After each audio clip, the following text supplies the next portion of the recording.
Televidentes de Colombia y el exterior, cordiales saludos, bienvenidos a Colombia y su Senado, programa institucional del Senado de la República. Nos acompaña en esta oportunidad la congresista Catalina del Socorro Pérez Pérez, del departamento de Córdoba.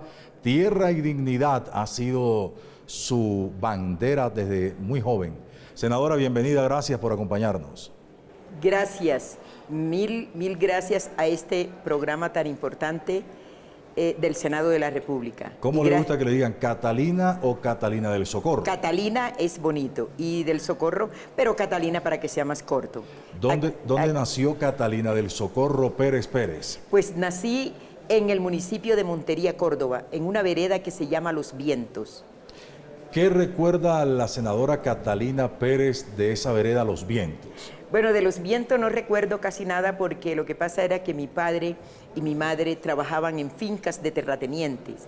Entonces los pasaban cambiando. Bueno, mi hermana mayor, Ana Lucía, nació en un lugar que se llamó Verdinal. Yo nací en Los Vientos y mi hermana nació en una finca menor, nació en una finca que se llamaba Mata de Guineo. Entonces de chiquitica no recuerdo nada. ¿Cómo fue la niñez de Catalina del Socorro Pérez Pérez? Bueno, para mí mi niñez fue una niñez muy linda porque antes había el tema del abuelo y la abuela. Y los primos y las primas nos encontrábamos en la casa de la abuela. Y la abuela era tan querida para nosotros que ella, cuando llegábamos a la casa de ella, era el centro de la casa y de la familia, y especialmente de los nietos y las nietas, porque nos echaba cuento de noche. Allá en ese tiempo no había luz eléctrica. Entonces ella se sentaba en su banqueta, en su silla, y todas nosotras las mujeres y los jovencitos la rodeábamos, nos estaba echar cuentos de la pata sola, de muchos cuentos, y habían algunos de miedo. Y cuando nos estaba echando los de miedo, nos íbamos rodeando toditos cerquita de ella porque teníamos miedo. Marcó sin duda su vida la abuela. Sí, fue una mujer muy valiente. Ella quedó viuda en 1948. Que mataron a mi abuelo Catalino Pérez en la violencia del 48. Y ella quedó con 5 hijos, 4 mujeres y un hombre, y los crió sola. Y ella era una mujer con mucho carácter. ¿Y cómo era su vida en el campo sin energía eléctrica, sin acceso a la educación, sin muchas cosas que hacer? Bueno, sin energía eléctrica era lindo, porque mi abuela tenía una linterna de esas que usaban de gasolina, y eso iluminaba toda la casa. Y el resto de las cosas de la casa, en la cocina y en el comedor, tenían lámparas o mechones. Entonces era lindo, y había mucho mosquito, pero entonces ponían humero con el matarratón y con una matica o una conchita de un árbol que se llamaba cocorillas. Entonces esa cocorillas daba un olor que espantaba a los mosquitos. En esa época no había tiempo de mucho manicure, pedicure, sino del trabajo fuerte del campo. Es decir, los padres y los abuelos enseñaban a los hijos, hombres y mujeres, a trabajar. Sí, desde muy niña a trabajar, y trabajo pesado porque mi abuela, como era una campesina rica, yo digo riquilla, ella tenía ganado y tenía caballos y tenía burro. Entonces uno aprendió desde niño a montar caballo, a montar burro, y también a ordeñar al corral. Y el corral íbamos sin zapato, con el barrial a ordeñar, a ayudar a ordeñar las tías y las primas, que eran las que ordeñaban la vaca. ¿Dice la senadora que sabe ordeñar entonces? Sí sé ordeñar porque aprendí de mi abuela. ¿Y qué trabajos del campo, además, viendo a los hombres y a su abuela? ¿Qué aprendió? Bueno, mi abuela era una mujer muy valiosa y de un carácter muy lindo, porque ella dirigía a los trabajadores de su finca. Y bueno, aprendí con la abuela a limpiar el arroz, a sembrar la yuca, a sembrar maíz, sembrar ñame, cortar arroz, coger el maíz. Y en aquel tiempo no había, era una vida, digo yo, libre, y no aguantábamos hambre porque una cosecha alcanzaba la otra. Ella hacía su cultivo de arroz y ese arroz de un año alcanzaba el otro año. Y no creaban los cerdos con purina ni con nada, sino con maíz, y las gallinas con maíz. Entonces, en la tarde, antes de acostarnos o de hacer la recreación, que era en su casa grande, mi abuela tenía un patio, y nos sentábamos todos los los primos a escuchar los cuentos de la abuela. Antes de eso desgranábamos el maíz en un catabre. Un catabre era algo que es hecho de bejuco, tejido de los indígenas. Y ahí desgranábamos el maíz para ella ese otro día echarle por ahí a 300 gallinas que tenía. Y fue pasando el tiempo y se convierte en una señorita, Catalina Pérez Pérez. ¿Cómo fueron esos días de la adolescencia? Bueno, realmente la adolescencia, la niñez fue bonita porque vivíamos entre mi mamá y la abuela. Y cuando ya soy grandecita, pues la abuela puso un colegio en su casa, porque por ahí no había colegio. Entonces ella puso un colegio en su casa para que aprendieran los niños y sus nietos y los niños de la región aprendieran a leer y escribir. Allí de la edad de 10 años empecé a escribir mi nombre. Y lo supe escribir, y cuando escribí mi nombre lo escribí en todo lado, en la tierra, en la cerca, en los árboles, en todas partes, feliz porque ya sabía escribir mi nombre. Y aprendí a leer, y en aquel tiempo te enseñaban a leer la cartilla número 1, la número 2 y la número 3. Y en la número 3 encontré la historia de Policarpa Salabarrieta. Esa historia me gustó tanto. Y la leía y otra vez la leía. Y le dije un día a mi madre: mamá, ¿tú por qué no me pusiste Policarpa Salabarrieta? Entonces, de ahí para adelante empezaron los pensamientos de que la mujer realmente tiene que ser muy valiente para sobrepasar el machismo que ha sido tradicional en los territorios. Y en la familia también. Entonces, digamos que desde esa experiencia de la lectura de Policarpa Salabarrieta comienza ese liderazgo femenino y esa lucha por reivindicaciones de la doctora Catalina Pérez Pérez. Bueno, en ese momento todavía no, porque la vida va cambiando, como dijo usted, la juventud. Estábamos después en el pueblo donde nos criamos, que se llamó Loma Verde, y ahí uno era con cherchas, con las colegas de la edad de uno, y en la plaza de Loma Verde hacíamos cocinados colectivos, todos los jóvenes y las jovencitas de ese pueblo. Y veníamos a la casa de la mamá y del papá y nos robábamos un pato o una gallina para llevar a la olla comunitaria donde se iba a hacer ese sancocho y esa comida comunitaria que luego que estaba hecha invitábamos a los padres. ¿Ve? Bueno, pasó el tiempo y la más tristeza grande de mi vida es que mi abuela muere. Hombre. Muere mi abuela en el 1965. ¿Cómo fue ese episodio? Eso fue un golpe muy grande para mí porque yo quería mucho a mi abuela. Y ella era mi referente porque ella iba en un burro grande por su finca. Ella tenía un burro grandote y iba por su finca y iba hablando y señalando con su garabato. Y yo iba en el lanca y la oía ella que hablaba. Y yo le decía: abuela, ¿con quién hablas? ¿Por qué no hablas conmigo? Ella me decía: no, mijita, estoy planificando el venidero. El venidero era que decía: de aquí hasta acá voy a sembrar maíz, de acá arroz, de acá yuca, acá ñame. Iba planificando. ¿Y se murió ya de avanzada edad? Sí, estaba joven todavía. Yo creo que mi abuela murió más joven que yo ahora. Creo que tenía como 65 años. ¿Y cómo cambió su vida la muerte de su abuela? Bueno, cuando se muere la persona de una casa, se rompe toda la familia.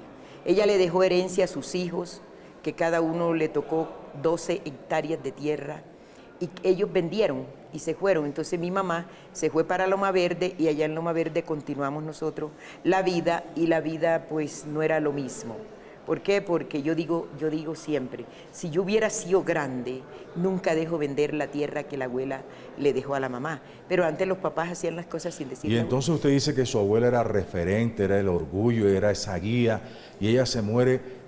¿A quién le pedía consejos? ¿Con quién hablaba? ¿A quién llenó ese vacío? Me tocaba entonces ya hablar con mi madre, porque mi abuela hasta nos enseñó a bailar. Ella bailaba el fandango y la cumbia con una botella aquí en la cabeza y no se le caía. Entonces, ella era una mujer alegre y súper inteligente. Mire, ella vendía 25 terneros y mientras las nietas anotaban el precio, lo vendía, ponle a 5 pesos.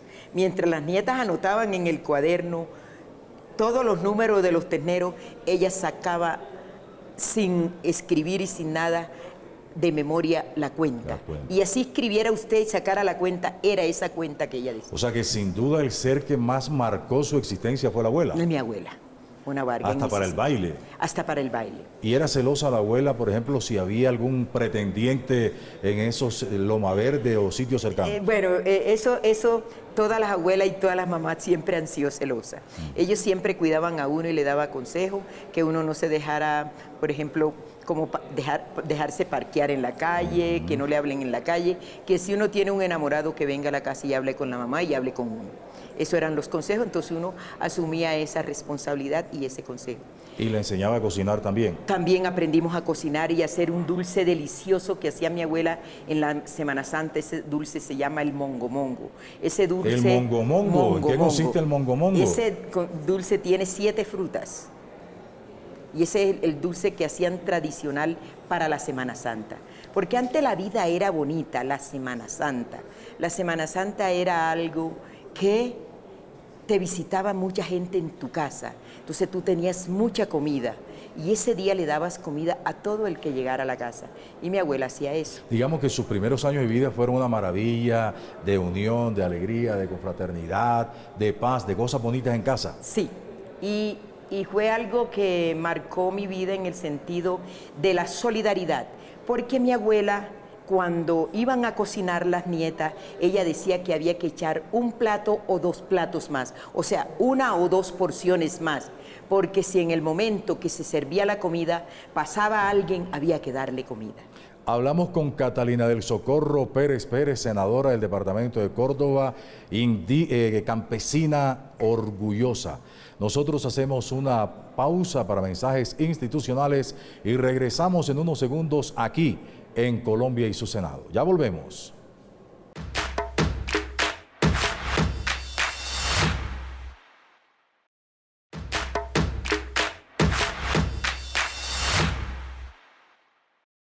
Aquí estamos de vuelta en Colombia y su Senado, programa institucional del Senado de la República, después de hacer un recorrido por la vida de Flores, de poesía, de abuela, llega otra etapa en la existencia de Catalina del Socorro Pérez, y es la lucha por las reivindicaciones y, tal como lo dice en su sombrero, por la tierra y la dignidad.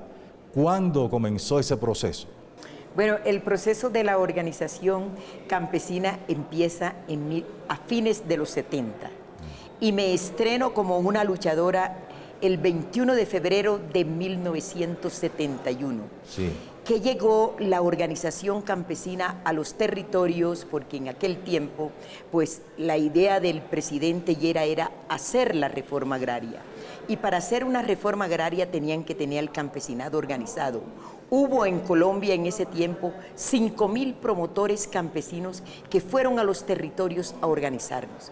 Entonces, ya organizados, planificamos con los otros compañeros de la organización la toma de la tierra de la finca La Antioqueña del terrateniente Chepe Posada. ¿Usted qué veía que afectara a los campesinos para organizarse y liderar un proceso precisamente en beneficio de esos trabajadores de la tierra? Bueno, como ustedes saben, que uno de los problemas más grandes de este país ha sido la tenencia de la tierra. Y la violencia en este país ha empezado por la tierra. Entonces los campesinos necesitaban organizarse porque eran esclavos de los terratenientes. Ellos empezaban a trabajar a las 5 de la mañana hasta las 6 de la tarde y les pagaban 5 pesos. Entonces, al llegar la organización se necesitaba verdaderamente la reforma agraria para que el campesino fuera libre, y la consigna fue: la tierra es para quien la trabaja. Y no fue fácil ese proceso porque precisamente los terratenientes, los propietarios, no iban a estar de acuerdo con esas movilizaciones sociales. No, eso no fue fácil, pero nosotros encontramos el apoyo de muchas personas. Por ejemplo, el gran sociólogo Orlando Falsborda, él fue uno de los que también empezó a organizarnos y a explicarnos que la pobreza no era una herencia, sino que la pobreza era marcada porque había un puñado de familias que ostentaban el poder y otra gente que no tenía nada. Y que por eso entonces este grupo que no tenía nada debíamos de organizarnos para obtener lo que nos quitaron por la violencia. Porque es que la violencia no es de ahora, es desde el 48. Yo nací en el 48, en plena violencia, que mataron a Jorge Eliezer Gaitán. ¿Entiende? Y empieza usted a liderar ese proceso, esa lucha de reivindicaciones y le trae problemas serios, inconvenientes para su vida. Claro que sí, porque ganamos la tierra.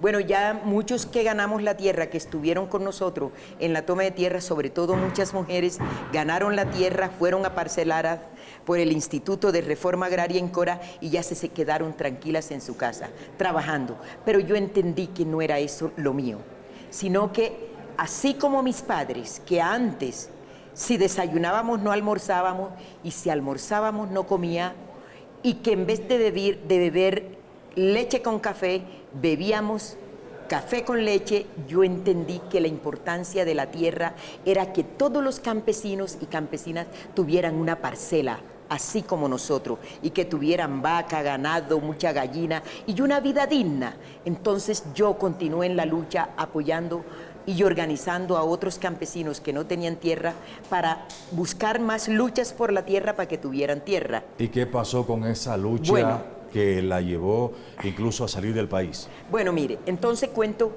que en 1974, sí, en una toma de tierra contra el terrateniente Gallino Vargas, en la finca Mundo Nuevo, ahí nos organizamos y teníamos un gran líder que se llamaba Ismael Bertel. Él era el dirigente de nosotros y nos mataron a Ismael. Eso fue un golpe muy grande. Entonces nosotros en ese mismo año de 1974, en memoria de Ismael, porque Ismael cuando terminaba de hablar decía estas palabras: compañeros, es mejor morir peleando que de rodilla ante los terratenientes. Entonces entendimos que el mejor homenaje que le podíamos brindar a Ismael era seguir su lucha. Hicimos entonces otra toma de tierra contra el mismo Gallino Vargas en el municipio de Buenavista, Córdoba, y la finca se llamaba Corinto. Senadora, solo para hacer claridad, pero esa tierra era de ellos y ustedes la cogían o era de ustedes, ¿cómo fue el tema? Ahí antes de tomar la tierra se hacía un estudio, que las tierras que fueran improductivas durante 10 años, que no daban nada a la sociedad, eran tierras prestas para la reforma agraria. Entonces hacíamos ese estudio y después de hacer ese estudio, entonces nosotros tomábamos la tierra, decíamos recuperar la tierra. Entonces en esa toma de tierra que hicimos, la pusimos Ismael Bertel. Ahí fue mi primer calvario, porque allí en esa toma de tierra en 1974 me pusieron presa la primera vez.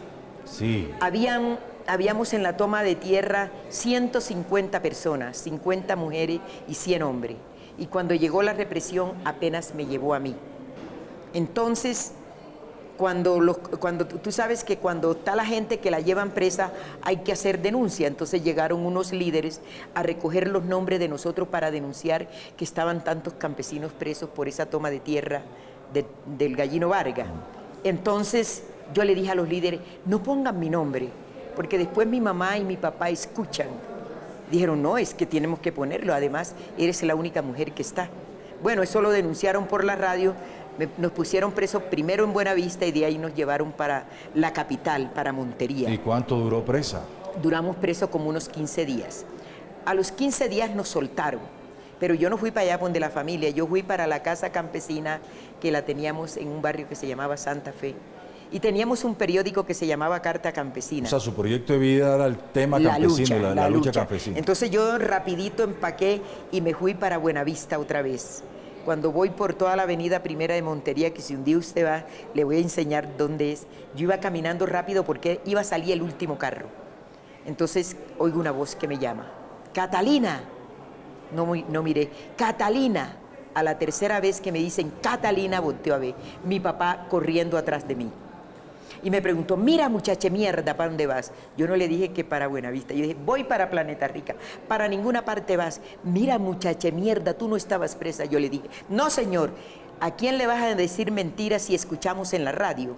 Vamos para donde tu tía, que allá está tu mamá, tu tía, todo el mundo están rezando y está todo el mundo llorando para que tú te salgas de eso y vamos para allá. Y cuando llego precisamente encuentro un velorio a mi mamá, toda mi familia, rezando y llorando y con todo un poco de santo adelante y se me arrodilló mi mamá y mi papá y me dijeron, mijita, si es por esas 12 hectáreas de tierra que tú estás en esa lucha por la tierra, nosotros la entregamos. Y yo le dije, vea mamá, vea papá, yo no estoy por esas 2 hectáreas. Yo quiero que todos los campesinos vivan bonito como nosotros, tengan una vida confortable. Y si ustedes entregan esas 2 hectáreas de tierra, sigo, y si no la entregan, también sigo. Bueno, y entonces llegaron las amenazas y las complicaciones y le tocó salir rumbo a Austria. Cuéntenos. Sí, bueno, una de las últimas que le quiero contar de que me pasaron en Córdoba también contra el Gallino Vargas fue en 1979. Nos cogió preso el ejército en una toma de tierra del Gallino Vargas, que la finca se llamaba La Puente. Y de ahí me llevaron presa al batallón La Popa de Montería, acusándome como guerrillera del M-19. Eso fue en 1979, diciéndome que yo era de los guerrilleros del M-19 y que había estado en la toma de las armas del Cantón Norte. Pura mentira. Y dijeron, y llegaban y decían, le vamos a seguir consejo verbal de guerra, y me encalabozaron en el batallón y me sacaban de noche para torturarme. Y decían que me iban a hacer consejo verbal de guerra porque yo era guerrillera. Yo decía, no, yo soy luchadora de la tierra. Y bueno, y los abogados de Montería tuvieron miedo de atender mi caso. En ese tiempo había el colectivo de abogados de presos políticos en Bogotá, y viajó un abogado que se llamó Alirio Perdomo para atender mi caso, y me soltaron, pero me dejaron presa, casa por cárcel. Okay. Durante 4 meses me tenía que ir a presentar al batallón. Bueno, yo pagué eso. Luego se puso tan violenta la represión en Córdoba que la NUC en Sucre era más fuerte, y en el 83 me mandaron a traer los compañeros de Sucre para el departamento de Sucre. Estuve tranquilita hasta en 1985. En el 85 teníamos una gran convención de un movimiento político que estábamos en alianza con el nuevo liberalismo, con Galán. En el 85 me allanaron mi casa a las 5 de la mañana. En ese tiempo en Sucre sacaban a la gente en el carro de la policía, en el carro de la SIJIN, y era un carro sin placa, y encontraban a los líderes entre Corozal y Sincelejo, en un lugar que se llamaba La Poza del Chorro, como NN. Pero cuando yo salgo, que nos llevan presos, era yo y 7 compañeros, entonces mi hermana que estaba ahí conmigo, que se quedó con mi niño chiquito y su hijito chiquito, entonces fue a tocarle a mi vecino que se llamaba Felipe Bartel. Se nos acaba el tiempo. Sí. Está interesante, senadora. Sí. Entonces se tiene que ir a raíz de eso para Austria. En el 88 fue tanta la represión que me saca Amnistía Internacional para Austria. ¿Y allá vive cuánto tiempo? En Austria estuve 21 años, pero no fue fácil. Pero ese país lo considero mi segunda patria, porque al llegar a Austria enseguida me pusieron a estudiar el idioma alemán, y a los 2 meses de estar en ese país me habían dado ya el asilo político, y era anacante. Anacante es legal en el país. Entonces enseguida a buscar trabajo, y como me llevé mi niño chiquito, y allá los niños son muy... protegidos. Sí, protegido. Y la mujer también, la mujer sola. ¿Tiene también. un hijo cuyo nombre es? Máximo Jiménez. Jiménez. ¿Y vivió usted en Viena? Yo viví en Viena, mi hijo se crió allá, estudió allá, y mi hijo en este momento está viviendo en el Reino Unido. Sí. Vive en Nottingham. O sea que usted habla alemán. Sí, ich kann Deutsch sprechen, bitte.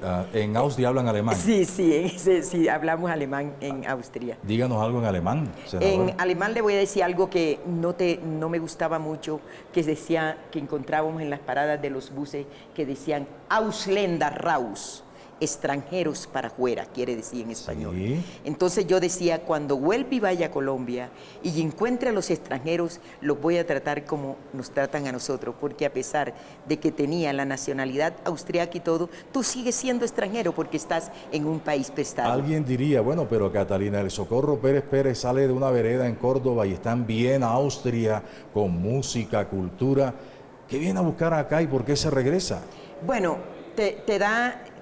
Yo estaba en Austria, mi cuerpo, pero mi vida estaba en Colombia, porque dejaste tu organización, tu mundo, tu gente, tu familia, tu vida entera. Entonces, nunca dejé de pensar en Colombia, y organizamos al año de estar allá la Casa Cultural Colombiana, para hacer conocer a Colombia, porque allá Colombia no era conocida sino por guerras, violencia y guerrillas. Entonces nosotros hicimos conocer a Colombia con su cultura, su danza, su música, sus bailes, sus pintores. y también su gastronomía. Insisto, si le dicen, oh, pero ese clima de Austria, de Viena, la cultura, civilización, ¿qué viene a buscar aquí? Bueno, porque esta es tu patria, esta es tu tierra. Y mi madre tenía un dicho que decía, en tu tierra gurullo aun cuando sea en una sola pata. Entonces también no quiero dejarte de decir de algo que me llena el alma y la vida, es que tengo ya mi primera nieta y se llama Elisa. Bueno. Y su mamá se llama Celina. Y ellos están viviendo en estos momentos en el Reino Unido, en Nottingham, donde nació Robin Hood. ¿Y qué le decía a su hijo, por ejemplo, cuando usted tomó la decisión de regresar al país? ¿Qué le dijo su hijo? Bueno, mi hijo no quería mucho que regresara, pero yo vine por razones humanitarias, porque en este país la salud ha sido una porquería. Y me llegó la noticia que mi madre y mi padre me los estaban dejando morir de inanición. Yo dije, hombre, mis padres me atendieron a mí cuando era yo chiquita, me voy a atender a mis viejos. Y me vine en el 2009 por 6 meses a atender a mi mamá y a mi papá. Mi papá muere en el 2010, a mi mamá eso fue un golpe grande. Me quedé atendiendo a mi mamá y como traje un tiquete que cada que decía la fecha mi mamá se me agravaba, en última dije que se pierde ese tiquete, yo voy a atender a mi madre. Y le dije a mi hijo no me puedo ir porque mi madre está enferma. Y él me contestó, sí mamá, porque la mamá es la mamá. Y mi mamá muere en el 2016 y mi hijo me mandó el tiquete 3 veces para que me regresara para Austria o para Nottingham, que viven ellos, pero yo le dije que no. Que ¿No ha regresado? Sí, yo le dije que no, yo me quedaba en Colombia porque en esos países viejos ya está todo terminado, que me quedaba en mi país apoyando a mi pueblo, que en algo podía aportar al cambio de este país que se hace necesario. Se hace necesario ese cambio para que Colombia sea verdaderamente un país, como dice mi presidente Petro. ¿Y cómo llega al Senado, Catalina? ¿Cómo llega al Senado?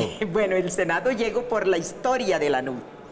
Yo digo siempre que mi ser senadora pertenece a una lucha campesina, pertenece a un legado histórico, a una historia de los campesinos. Entonces llego al Senado porque, pues, la lista, Petro fue un hombre tan inteligente que impulsó el pacto histórico.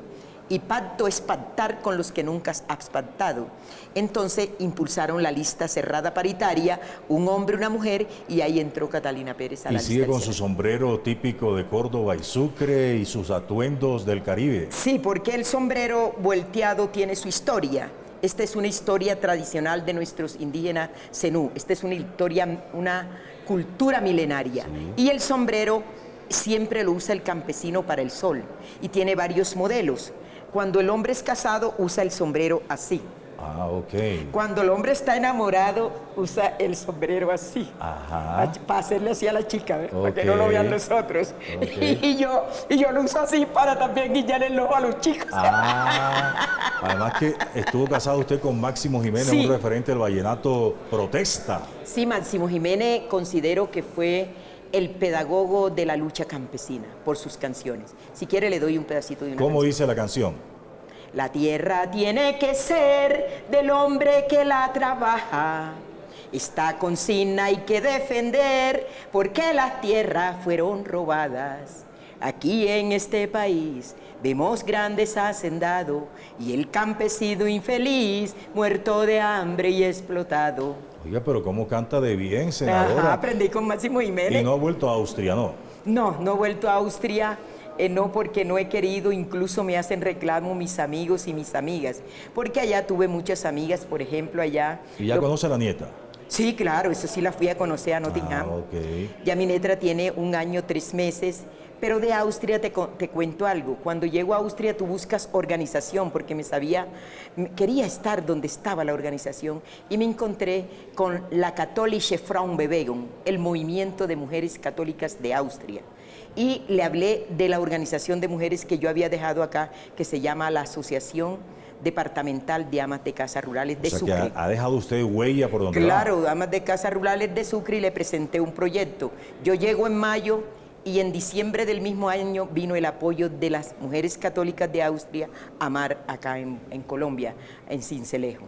En Sincelejo. Y tenemos AMAR Bueno, todavía. ¿y cómo se ha sentido en el Senado? Bien. ¿Cómo se ha sentido en el Senado? Bueno, yo en el Senado me siento bien, porque yo nunca me siento que soy menos que nadie. Yo soy igualitica a todo el mundo. Y me siento bien, así esté con todo el mundo de oparado o nariz parada. De oparado, nariz parada en alemán se dice Hochnase. Hochnase, la nariz parada. Ajá. Y Finger hoch. ¿Y usted qué dijo de los pies, que el pie es rajado? ¿Cómo que es el tema? No, yo siempre me presento como soy. Preséntese, a ver. Yo soy la senadora campesina del departamento de Sucre y de Córdoba. Y en Córdoba a los cordobeses nos dicen abancúo. De Abarca. De Abarca, pero no dicen abarcudo, no, sino abarcú. Abarcú. Entonces yo me llamo la senadora Abarcúa Patirrajá. ¿Por qué Patirrajá? Porque las campesinas no tenemos zapato. Y como caminamos por la tierra caliente con el sol, se nos rajan los talones de los pies. Si usted ahora me revisara con un telescopio de esos así, mis pies, va a ver que tengo rajas en mis pies. Y de hacha y machete, porque si me pone un machete en la mano, le sé trabajar el monte. ¿Cómo? Y si me pone una hacha, también sé hachar. Y leyendo un palo de leña. Entonces, por eso soy la senadora campesina Abarcúa Patirrajá de hacha y machete. A mucho honor. Con tremendo honor y orgullo, ¿no? Sí, soy orgullosa de... ¿Y en sí. Austria cómo hacía entonces? En Austria tuve que aprender el Deutsch para poder trabajar. Alemán. ¿Y trabajó en qué? Trabajé primero en lo que pudiera, porque ese idioma era muy difícil y no me entraba ese idioma alemán. Y yo quería trabajar y entonces trabajé limpiando baños, haciendo trabajos de cocina. Y la cocina sí, porque era el oficio que odiaba en mi vida aquí cuando estaba, pero me sirvió porque aprendí con la abuela muchas cosas. Y luego estudié el alemán y hice lo que se llama aquí geriatría. Allá se llama Heimhilfe. Heimhilfe porque vas a las Heim. A las Heim es los asilos. Y te ponen 100 horas en el Heim y 100 horas de betrollo. Betrollo en las casas de los viejos que no quieren irse de su casa porque son palacios. Entonces estudié, pero trabajé como betrollo de alteloite en su house, asesoramiento a ancianos en sus casas. Qué bueno. Entonces, después que estudié allá en ese país. Y dije, cuando vine, en el 2009, en el 2018 dije, hombre, si yo aprendí un idioma que no era mío, un alemán que es tan difícil, ¿por qué Catalina no va a hacer su bachillerato? Y de 70 años terminé mi bachillerato aquí en Colombia. Atención, que esa es la noticia. ¿A los cuántos años terminó el bachillerato, senadora? ¿A los cuántos años terminó? A los 70 años, en el 2018. 70 años. Mi bachillerato, sí. ¡Qué bien! En el Limasori, allá en Sincelejo. Felicitaciones. Sí se puede, y estudiaba con niños que yo eran como mis bisnietos. Oye, usted es inspiradora y además un ejemplo, senadora. Sí, y le cuento que algunos de los bisnietos no salían a recreo para que yo les enseñara cómo se enamoran las muchachas. Sí. Entonces yo les enseñaba que tenían que decir Ich liebe dich, wunderschöne Frau. Ich liebe dich quiere decir yo te quiero a ti.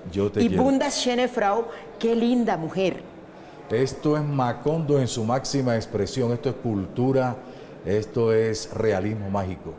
Ha sido un enorme placer contar con la senadora Catalina del Socorro Pérez Pérez en este programa. Bienvenida siempre, este es su caso, ¿yo? Gracias, muy amable. Y agradezco a todos los oyentes y los que ven este programa, y le agradezco a Pepe. Mucho gusto, senadora. Hola, Pepe. A los televidentes. Y a todos tu equipo de colaboradores, a tu elenco aquí en esta grabación.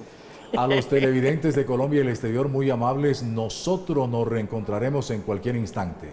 Hasta entonces, permiso.